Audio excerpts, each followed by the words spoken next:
post this up to the Discord and get started getting through round two offers.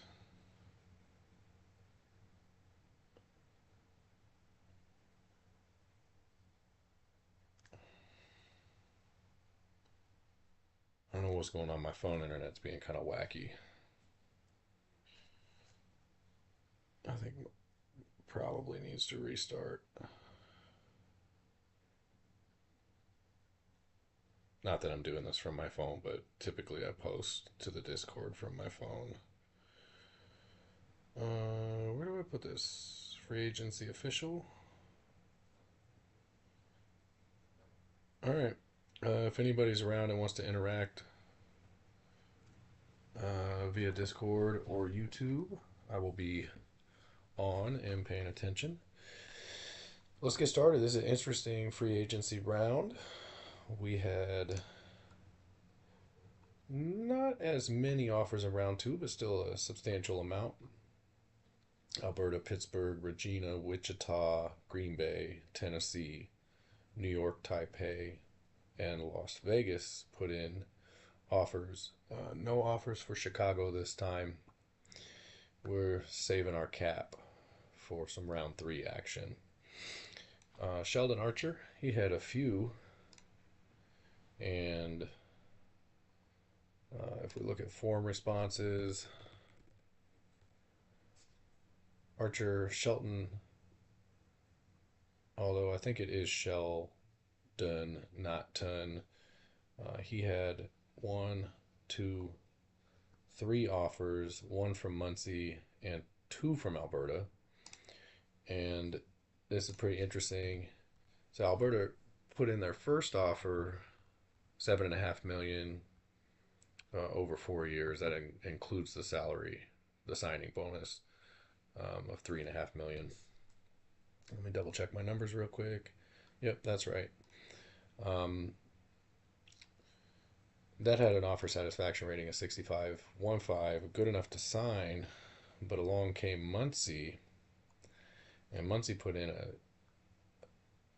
a 5/5, which actually would have beat that by 1 point.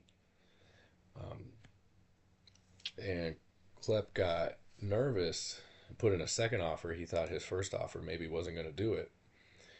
And so he way jacked up his offer. He came back with 9 million over 4 years, including not including the signing bonus. So including the signing bonus, 12.5 for that first year. And it's a good thing that he did, because if he had not have his offer, his initial offer would have been rejected by 1 satisfaction point. So the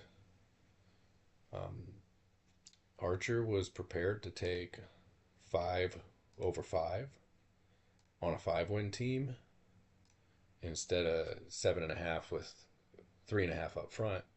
So really it's 4/4, but including the signing bonus. So good job, Klepp. You played the game, and Alberta signs their first player, and that first player is Sheldon Archer. So this offer, yeah, which yeah, you got it, just like you planned. That's right. This one is rejected. This one is rejected. No, this one is accepted. And this one is rejected. Sorry, Muncie. You got beat out just by a little bit. There's the fun and dynamic free agency and multiplayer. Plays out like Archer was considering multiple offers. That's fun. All right. So that's that. Let's move on to Sloan Thwaites. I think that this was the only offer on Thwaites. It was. This offer was close to being accepted. Minimum satisfaction in round two was 40. There is no minimum satisfaction in round three. Players just want to sign. They need to be a little less excited, or I guess the way to say it is, in round two, they can be less excited about their offer than they were in round one. Either way, Thwaites is needed 40 for minimum satisfaction, and only got out to 34.45, so close but no cigar. The same is true for the Bass offer, close but no cigar, and the Derby offer, really close, and there was only one for Bass, and there was only one for Derby. The Derby offer is literally like $100,000 short. Like if this had been 2.1, you're in. Um, but them's the rules. So Alberta does snag one free agent. Let's take a look at. Oh, you got more though. Let's see. I think this is the only offer that came through on House. So actually, Alberta grabs more than one. They also get House, and it looks like the Prather offer, and I think there was only one on Prather. Yeah, the Prather offer was another one that you're literally $100,000 short. 1.6 gets you there, 1.5 doesn't. Um, I don't know. It's just not quite good enough, I guess. But these are offers that would be accepted and will be accepted in round three. In fact, actually, these players you're probably going to get them for even cheaper in round three because you can offer straight minimum. Really, round three, you offer whatever you want. You don't have to worry as much about their soft traits. You just have to nail the minimum yearly expectations, which are 25% reduced over standard base. So, opportunity to pick up some deals in round three. And, that's what happens sometimes for players. We see it in real life. You hold out too long and you get a crappier deal. So, that is that for Alberta. All right. Felton Tippins will be the highest rated quarterback on the Bees. That's right. Felton Tippins will be the highest rated quarterback on the Bees. Will he start? I don't know. But he is going to get a 1 year, 6.25 million. Accepted the base offer.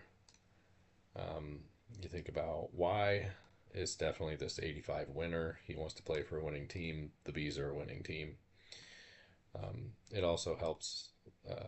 He's played for the Bees before, so he killed the the fish. What were you guys called? The walleye. Earned himself the nickname Fish Picks in the process. You like fish picks? Well, Felton Tippins liked fish picks, and now he's a bee. He's taken his tiny little stinger to the tiny little bees.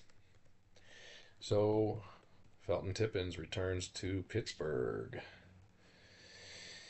Moving on to Jared Gilman. I think this was the only offer on Gilman.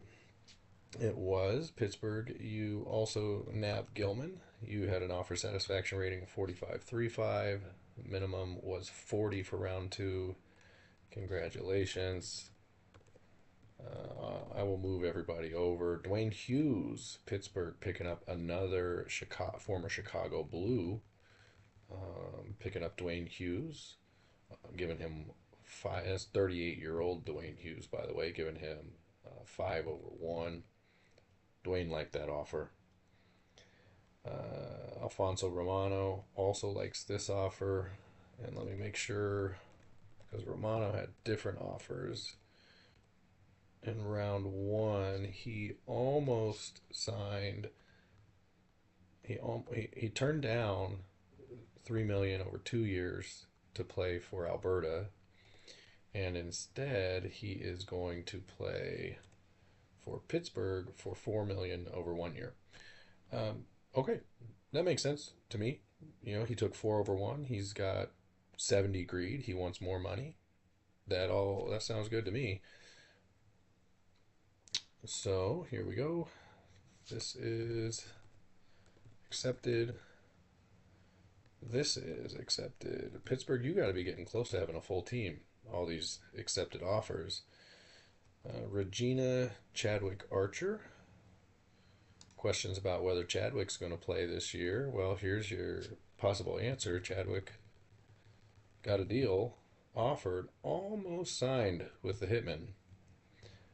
He was offered 5 years. I think he's 32. So, I mean, that's the rest of his career in Canada. He was offered base minimum, 5 years, 7.5.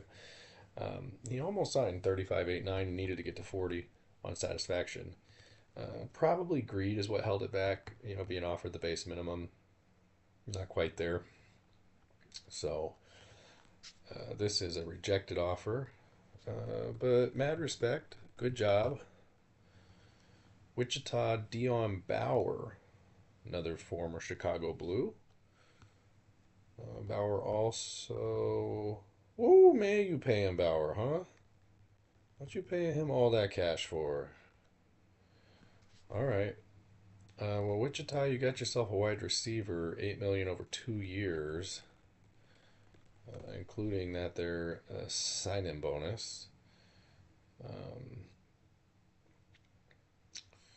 Jamichael Sabonis, not quite. I think that's the only offer on Sabonis. Another former Chicago Blue. A lot of Blues getting picked up here. Former Blues, although Sabonis does not sign. If I had to guess what it was that held this back, I don't know. He doesn't really care about a long contract. He kind of wants to go to a winning team. I mean, this is a close offer. He almost signed. It's probably because greed was the highest. Hard to say, but he liked the offer, just not quite enough to sign with Wichita. So that is rejected. Pittsburgh, I see you. This is, in a perfect world, you would be handed down some kind of penalty for putting out a false offer. There is no Enos McBallsack on the free agent list. So, and you also had a big miss here with the 1 year 0.65. Obviously, Enos McBallsack's requested salary is either 6'7" or 69.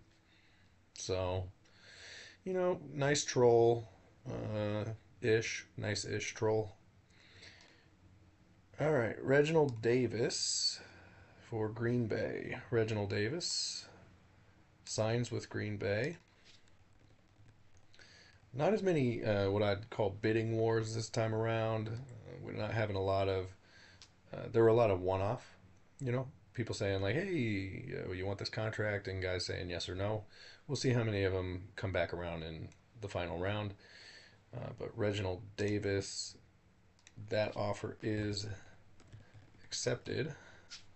Perry Sweeney, on the more expensive side, but signing bonus included. And that signing bonus got it over the hump. If it weren't for that signing bonus, Sweeney would not have accepted this offer, but the signing bonus does just enough. And Sweeney is going to Tennessee. Jaron Irie, he does not like your offer. So I know that Esser, I know that you Eser. I don't actually even know how to say your name. Um, Obviously, it's your real name. Kind of like I don't know how to say Jaron Irie's last name either. I know you said that you would have preferred the Irie contract, but you'd take either one of them. Well, good thing only one of them liked their contract. So Sweeney gets the nod. Irie does not. Both safeties, if I'm tracking correctly. Milan Brooks. Brooks is a guy who turned down 2 offers in round one. One for New York, one for Alberta. New York offered him 1 for 4. And instead, he's going to take 2 for 2.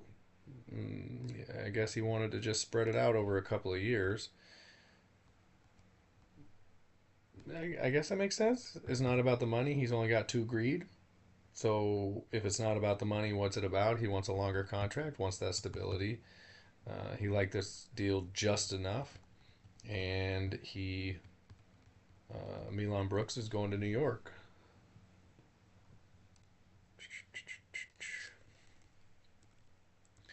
All right, keep it pushing. Rosas. Taipei sticking with Rosas.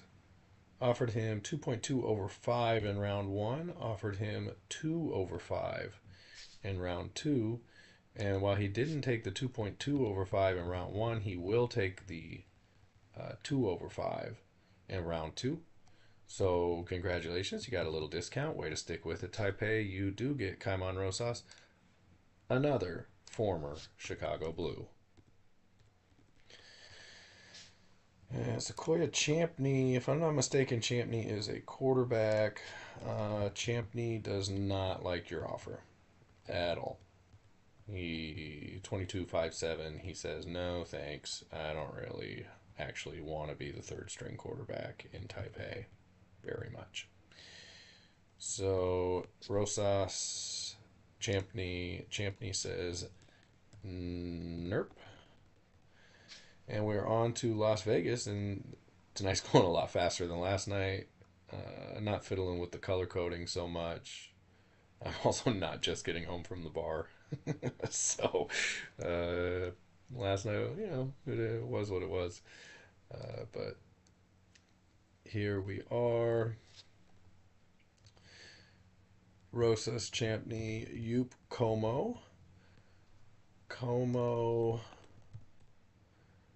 Taipei went after Como in round one. Vegas goes after Como in round two.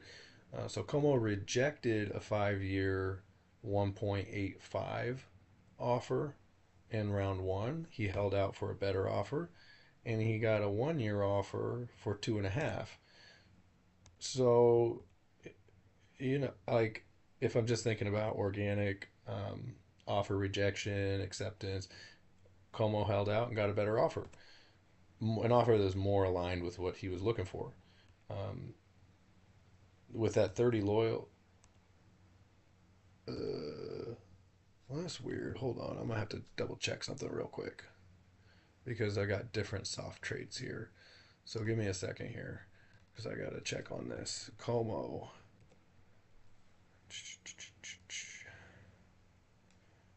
Loyalty. Winner. Greed. Okay. Offer form. Oh, I might need to go back here and look at this. Didn't make a difference. So I don't know. Wasn't. I must have transposed something somewhere. Lots and lots and lots and lots of spreadsheets. Didn't make a difference. Still doesn't take the offer. Um, but if I think about this, it makes sense. Loyalty, longer contract isn't his bag. Wants to go to a winning team. Cares about his salary. Accepts a shorter, bigger contract for a winning team. Logically, totally lines up in alignment with what you might expect to happen in real life. Burl Terry, another former Chicago Blue, just to throw it out there. We apparently get rid of all of our good players that other people want. So, Terry, fullback. Vegas accepted. And I think Ruben Moore also accepted for Vegas. And Moore, he liked that deal. So Moore likes this deal for Vegas. Loyalty one is 1 year off for 4 million, almost double what he is asking for. Makes sense. Ruben Moore accepted. Jeremy Holder for Muncie.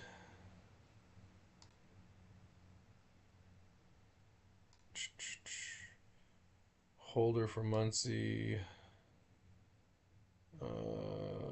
Yes. Yes, accepted, because that's the only one for Holder. And in fact, all of these I think are accepted. Holder, Koch, Donnelly, and Daniels. The last offer, Alberta swing and a miss on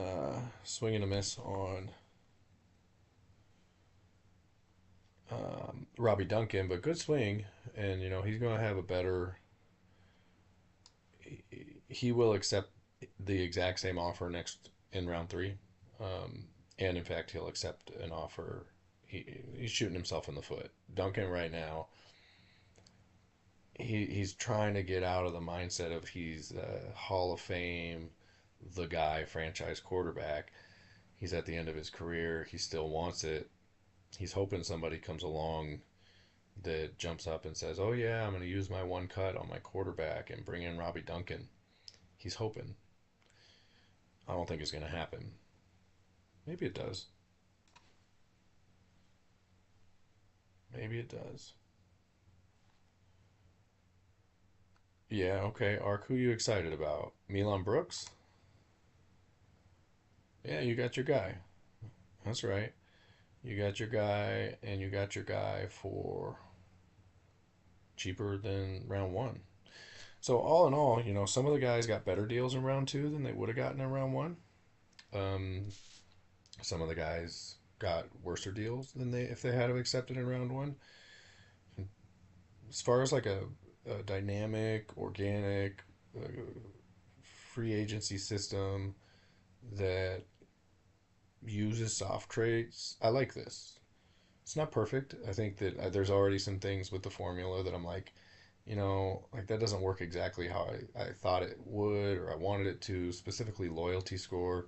This formula it needs to be a little bit different. Right now, it's like it goes in one direction where the longer the years are, the higher the loyalty score is, and then the offer satisfaction rating is where that gets weighted out based on how high a player's loyalty rating is.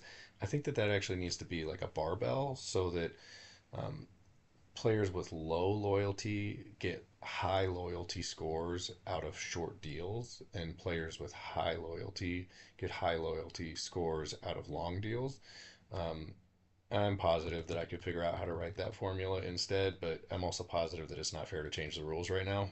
So, um, it's not a perfect system, but I love coming up with crunching numbers and thinking about how do we uh, how do we make a game that how do we make elements of this game that don't yet exist that make the game better, more interesting, more fun, whatever it might be.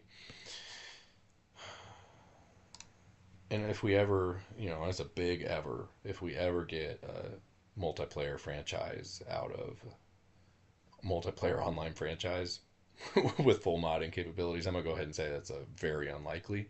Um, but it'd be dope. And Legend Bowl has got a great on-field football engine. College Bowl has an even better on-field football engine. I'm really excited to move this league over to College Bowl. Um, and so to think about how we might participate in testing or coming up with ideas is always fun and exciting. And Legend Bowl wouldn't have a franchise if it hadn't have been for Mean Joe and modding and thinking about what that looked like. So maybe someday if we end up with free agency system, that'll be a result of some of the conversations that we had, some of the math that we thought about together. All right, that is that for round two. I will move guys over to salary sheets tonight and repost the form for round three. Um, we are now at reduced salaries for the remainder of free agency. Free agency will go an indefinite number of rounds until no one submits um, any forms. Round three, I'll go ahead and do for 2 days, which takes us through Friday night. So Friday night, we'll go ahead and close out free agency. And then subsequent rounds will just be 1 day. So um, any supplemental rounds, I'll leave it open on Saturday. And if anybody posts, great. I'll close those out on Saturday, and then we'll leave it open on Sunday. And if anybody posts an offer, great. And then we'll just leave it open until there's a 24-hour cycle where nobody posts an offer. And in that way, everyone will have an opportunity to sign all the free agents that they want. And if there are teams that still have openings, they will be filled with practice squad players, unless a practice squad player is not available in that position, which is pretty unlikely. And in that case, they will sign a free agent um, that they can afford. Okay, well, that is that. And I don't know if anybody joined or if anybody will watch or anything